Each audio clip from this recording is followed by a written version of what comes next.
అందరికీ praise the lord అండి. విజయవాడ పరిసర ప్రాంత ప్రజలకు గొప్ప శుభవార్త. విజయవాడ ప్రాంతంలో మరి ఈ నెల మార్చ్ 26వ తారీఖు మంగళవారం ఉదయం 10 గంటలకు స్వస్థత విడుదల తైలాభిషేక ఆరాధన జరగబోతూ ఉంది. మరి జిమ్ఖానా గ్రౌండ్స్ కందుకూరి కళ్యాణ మండపం ముందు మరి తప్పక పాల్గొనండి. మరి దేవుడు అద్భుతమైన రీతిలో తన ఆత్మ ద్వారా మనలందరినీ కూడా కదిలించినై ఉన్నారు. ఆత్మీకంగా మనల్ని బలపరిచినై ఉన్నారు. చాలా ఎండిపోయిన పరిస్థితులలో మనం ఉంటూ ఉంటాం కదండి. మరి ఆత్మీయ జీవితాల్లో మరి నిజమైన క్రైస్తవులుగా మనం బ్రతకపోతే మన బ్రతుక్కి ఒక అర్థం లేదు. మనం ఇంకనూ స్థిరపడాలి, బలపరచబడాలి.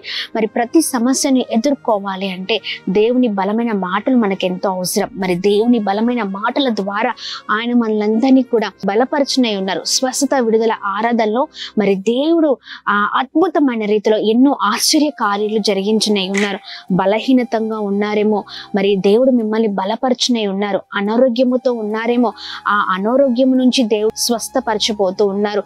ప్రతి విషయంలో, ప్రతి దాంట్లో దేవుడు ప్రతి బంధకాల నుంచి విడుదలని అనుగ్రహించబోతున్నారు. తప్పక పాల్గొనండి. మీతో పాటు అనేకులను తీసుకొని రండి. మిమ్మల్ని ఆత్మీకంగా బలపరిచే ఈ స్వస్థత విడుదల తైలాభిషేక ఆరాధనలో మనమందరము కలిసి ప్రభు నామాన్ని మహిమపరుద్దాము. మర్చిపోకండి, మార్చ్ 26వ తారీఖు మంగళవారము ఉదయం 10 గంటలకి కందుకూరి కళ్యాణ మండపము అందు జింకానా గ్రౌండ్స్ విజయవాడ.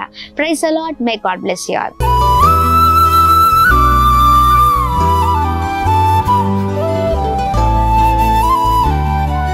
ఈ ఉదయం దేవుని వాగ్దానం. నీకు వాగ్దానం ఇచ్చిన దేవుడు నమ్మదగినవాడు, నిన్ను విడువడు, ఎడబాయడు. ప్రైజ్ ది లార్డ్ అండి. Good morning. అందరు బాగున్నారా? ప్రభువైన యేసుక్రీస్తు నామంలో అందరికీ ప్రత్యేకమైన శుభములు తెలియజేస్తూ ఉన్నాను. దేవుడు మిమ్మల్ని, మీ కుటుంబాలను దీవించి సకల సమృద్ధి చేత ఆశీర్వదించును గాక. ప్రతి ఉదయం నూతనమైన దేవుని మాటల ద్వారా ఎంతగానో బలపరచబడుతున్నాం కదండి. దేవుడు చాలా చక్కగా అద్భుతంగా మనతో మాట్లాడుతూ ఉన్నారు. ఎంతో ధైర్యాన్ని నింపుతున్నారు. ఎన్నో మరి విషయాలను మనకు నేర్పిస్తూ ఉన్నారు. మనం సరిచేయబడుతున్నాం. మరి ఈ ఉదయకాల సమయంలో కూడా ప్రత్యేకంగా దేవుని మాటలు ధ్యానిస్తూ ముందుకు సాగుతూ అనేకమైన విషయాలు నేర్చుకుందాం. ఈ ఉదయకాల సమయంలో ప్రత్యేకింపబడిన మరి దేవుని మాటలు నిర్గమకాండము 23వ అధ్యాయము 27వ వచనము. నీ సమస్త శత్రువులు నీ ఎదుటి నుండి పారిపోవున్నట్లు చేసేదను. ఆమేన్. దేవుని నామానికి మహిమ కలుగును గాక. అద్భుతకరమైన మాటలు కదండి. ఈ రోజున చూడండి, ఎంతో దిగులుతో, భయముతో, చాలా ఆందోళనతో ఉన్నారేమో. దేవుడు అంటున్నారు, నీ సమస్తమైన శత్రువులు, అది అనారోగ్యమే కావచ్చు, లేకపోతే అపవాది కార్యాలే కావచ్చు, చాలా భయంకరమైన పరిస్థితులలో మరి ఆ శత్రువు మిమ్మల్ని చాలా భయంకరంగా వెంబడిస్తూ ఉండొచ్చు. మనుషులు మిమ్మల్ని ఇంకను కూడా మరి శత్రువుగా ఉండి మోసపుచ్చాలని చూస్తూ ఉండొచ్చు. ఇలా చాలా విషయాల్లో ఎన్నో పోరాటాలు పోరాడుతూ ఉన్నారు కదా. అయితే దేవుడు అంటున్నారు, సమస్తమైన శత్రువులు మీ ఎదుట నుండి పారిపోనట్లు చేసేదను అని దేవుడు మాట్లాడుతున్నారు. వారు మరి మన జీవితం నుంచి దేవుడు వారిని తొలగించే దేవుడై ఉన్నారు. ఆమేన్. ఏ శత్రువు గురించి నువ్వు బాధపడుతున్నావో ప్రియ సహోదర సహోదరి, ఏ ఇబ్బందుల నుంచి బాధపడుతున్నావో దేవుడు అంటున్నారు, వాటిని నేను తొలగిస్తానని. ధైర్యముగా ఉండండి. చూడండి, మరి మన జీవితాలలో మనము బాధపడుతూ, చింతిస్తూ, వేదన పడుతూ, సమస్య రాగానే, ఇరుకు రాగానే, ఇబ్బంది రాగానే చాలా విషయాల్లో మరి చాలా దిగజారిపోతూ ఉంటాం, భయపడుతూ ఉంటాం. ఏదో అయిపోయింది అన్నట్లుగా మన జీవితం ఉంటుంది. లేదండి, దేవుడు గొప్ప సహాయకుడు ఉన్నారు. దేవుడు అద్భుతమైన దేవుడై ఉన్నారు. ప్రతి పోరాటము పైన విజయము ఇవ్వడానికి సామర్థ్యము కలిగిన దేవుడై ఉన్నారు. ధైర్యంగా ఉండండి.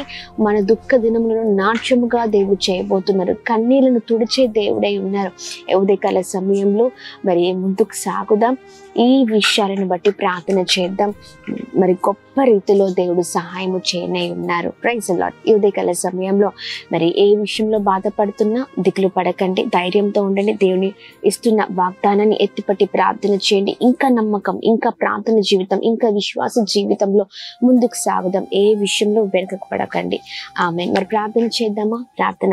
అద్భుతమైన దేవుడవయ్యా, మీకు స్తోత్రం. ఉదయకాల సమయంలో చక్కని నీ మాటల ద్వారా మేము బలపరిచినై ఉన్నాం అయ్యా. ఇదిగోండి, ఏ శత్రువు పోరాటాలు మా మధ్యలో ఉన్న ప్రభా, ఇదిగోండి వాటి నుంచి విడిపించే దేవుడవై ఉన్నావు అయ్యా. మా ప్రియులు ఏ విషయంలో బాధపడుతున్నారో, ఏ విషయంలో విషయంలో దిగులు చెందుతున్నారో, ఏ విషయంలో బలహీనులుగా ఉన్నారో సమస్తము ఎరిగిన దేవుడవై ఉన్నావయ్యా. యేసు పరిశుద్ధ నామంలో సమస్తమైన విషయాల కృప చూపించమని వేడుకున్నాం. శత్రు సమూహము ముందరున్న అయ్యా నీవు మాతో ఉంటే ఆ శత్రువు పైన విజయం మాదేనయ్యా. అయ్యా సహాయం చేయండి అయ్యా. ఇదిగోండి ప్రతి ఒక్కరు కూడా అయ్యా మిమ్మల్ని ఆశ్రయించే వారిగా ఉందురుగాక. బ్లెస్ చేయండి. ప్రతి ఆటంకం, ప్రతి పరిస్థితుల పైన విజయము మా అందరికి కలుగును గాక అని ప్రార్థిస్తున్నాం. ప్రాముఖ్యంగా మా ప్రియులందరినీ అయా మంచి ఆరోగ్యము చేత నింపండి. సమాధానం, సంతోషం, నెమ్మది, ఐక్యతతో నింపండి. మీ యందు విశ్వాసము కలిగి ప్రార్థనతో ప్రభా నిరీక్షణ కలిగిన జీవితాలతో ముందుకు సాగుదురుగాక అని ప్రార్థిస్తున్నాం. సమస్య, ఇబ్బంది రాగానే పడిపోయే క్రైస్తవులుగా ఉండద్దయ్యా. నిలబెట్టండి, సహాయం చేయండి, బాగు చేయండి, కృప చేత నింపండి. మేము ప్రార్థిస్తుండగా బలమైన కార్యాలు ప్రతి ఒక్కరి పైన మీరు జరిగిస్తూ ప్రభా మీరు నడిపిస్తురమ్మని వేడుకున్నాం. అలాగనే ఉదయకాల సమయంలో ఎవరైతే birthdays, marriage day, special event celebrate చేసుకున్నారో అందరి పట్ల మీ దయను, మీ కృపను, మీ కనికరాన్ని మెండుగా కుమ్మరిస్తూ బ్లెస్ చేయమని యేసు నామములో అడుగుతున్నాం తండ్రి. Amen, amen, amen. అందరికీ praise the Lord. May God bless you all.